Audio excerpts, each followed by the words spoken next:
Panama mengendalikan jalur perdagangan dunia. Irak menyimpan minyak strategis Timur Tengah. Venezuela punya cadangan minyak terbesar di planet ini. Ini bukan kebetulan, ini tentang arus uang, energi, dan sistem ekonomi global.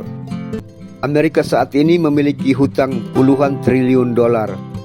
Pertanyaannya sederhana, tapi mengganggu. Bagaimana sebuah negara dengan hutang sebesar itu tetap bisa memimpin dunia? Jawabannya membawa kita ke 3 tempat: Panama, Irak, dan Venezuela. 3 wilayah berbeda, satu benang merah, ekonomi strategis. Venezuela bukanlah negara miskin. Ia adalah salah satu negara terkaya minyak di bumi. Lalu mengapa Venezuela selalu berada dalam krisis? Mengapa terkena sanksi? Mengapa terkena tekanan? Dan sekarang mengapa ada pasukan di Caracas? Sahabat pencinta sejarah dan geopolitik, jumpa lagi di channel kesayangan kita. Kali ini kita akan membahas tentang serangan Amerika ke Venezuela. Tonton terus video ini, jangan di skip, karena kita akan menemukan fakta menarik hubungan Amerika dan Venezuela dan sebab mengapa Amerika menyerang Venezuela. Jangan lupa like, share, dan subscribe agar selalu mendapatkan informasi menarik dalam video-video berikutnya. Jika Anda memiliki ide tentang sejarah dan geopolitik untuk kita bahas bersama, sampaikan di kolom komentar.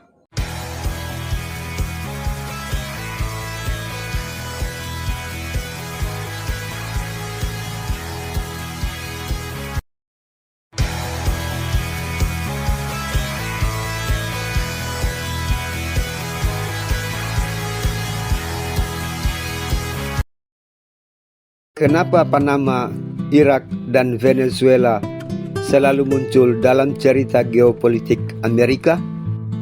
Panama mengendalikan jalur perdagangan dunia. Irak menyimpan minyak strategis Timur Tengah. Venezuela punya cadangan minyak terbesar di planet ini. Ini bukan kebetulan, ini tentang arus uang, energi, dan sistem ekonomi global. Amerika saat ini memiliki hutang puluhan triliun dolar. Pertanyaannya sederhana, tapi mengganggu. Bagaimana sebuah negara dengan hutang sebesar itu tetap bisa memimpin dunia? Jawabannya membawa kita ke 3 tempat: Panama, Irak, dan Venezuela. 3 wilayah berbeda, satu benang merah, ekonomi strategis.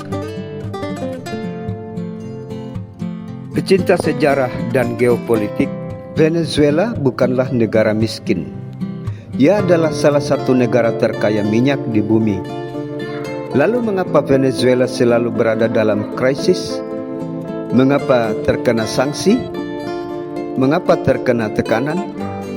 Dan sekarang mengapa ada pasukan di Caracas? Baru-baru ini Donald Trump secara terbuka mengatakan bahwa Amerika Serikat akan mengambil alih minyak Venezuela.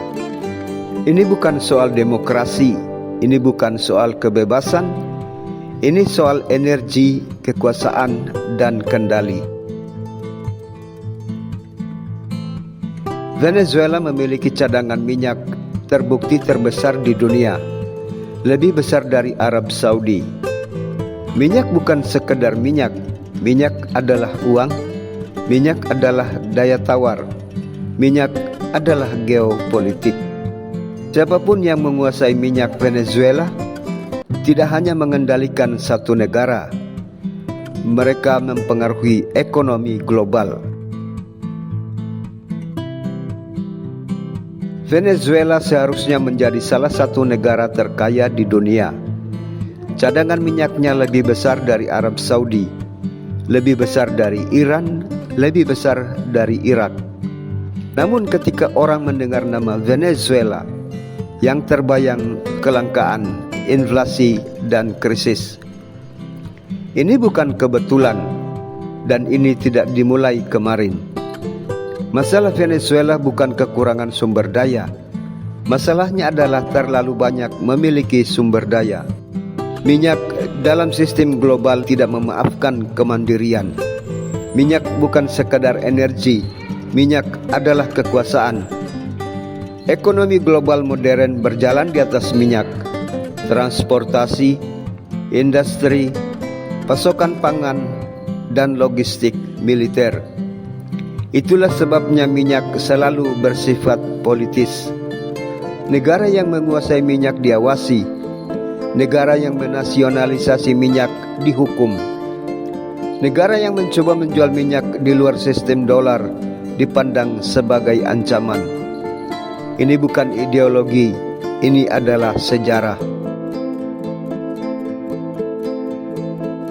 Segalanya berubah ketika Venezuela memutuskan untuk mengendalikan minyaknya sendiri.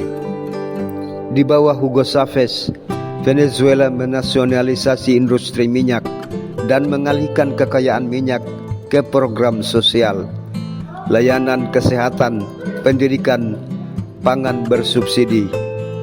Bagi banyak warga Venezuela, kehidupan menjadi lebih baik. Namun bagi Washington, ini tidak dapat diterima. Bukan karena Chavez tidak sempurna, melainkan karena ia mandiri. Venezuela bukan lagi sekedar pemasok minyak. Ia menjadi contoh politik, dan contoh adalah sesuatu yang berbahaya. Ketika invasi militer terlalu mahal, ada senjata lain, sanksi. Sanksi tidak menargetkan pemerintah, sanksi menargetkan perekonomian. Akses perbankan diblokir, perdagangan dibatasi, aset dibekukan. Seiring waktu, sanksi mencekik sebuah negara dari dalam. Rumah sakit kekurangan pasokan, impor runtuh, mata uang anjlok. Lalu media bertanya, mengapa negara ini gagal? Inilah perang ekonomi, bersih, senyap, dan dapat disangkal. Setelah Chavez wafat, Nicolas Maduro mewarisi negara yang sudah berada di bawah tekanan. Harga minyak jatuh, sanksi diperketat, oposisi didorong dari luar negeri. Kesalahan memang terjadi, tidak ada pemerintahan yang sempurna. Namun masalah intinya tetap sama. Venezuela masih mengendalikan minyaknya, dan Venezuela masih menolak untuk tunduk. Itulah kejahatan yang sesungguhnya. Lalu mengapa sekarang? Mengapa eskalasi mendadak? Mengapa pembicaraan tentang pasukan di Caracas? Mengapa pernyataan terbuka tentang pengambil alihan minyak Venezuela?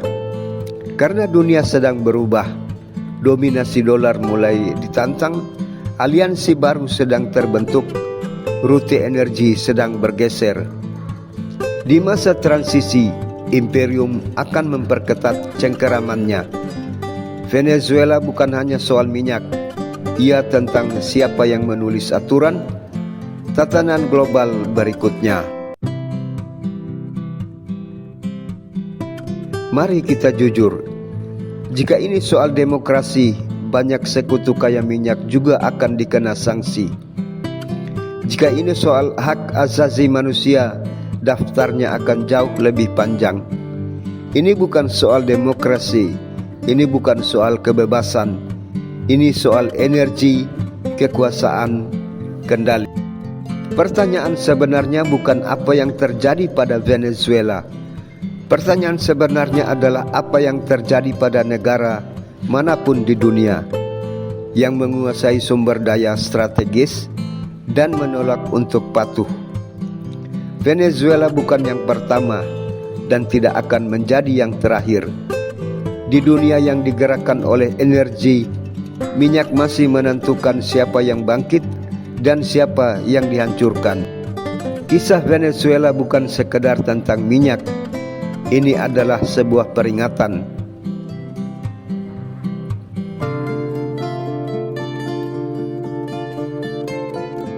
Sahabat pecinta sejarah dan geopolitik, bagaimana pendapatnya? Jika Anda memiliki tanggapan, sampaikan di kolom komentar. Jangan lupa like, share, dan subscribe agar selalu mendapatkan informasi menarik dalam video-video berikutnya.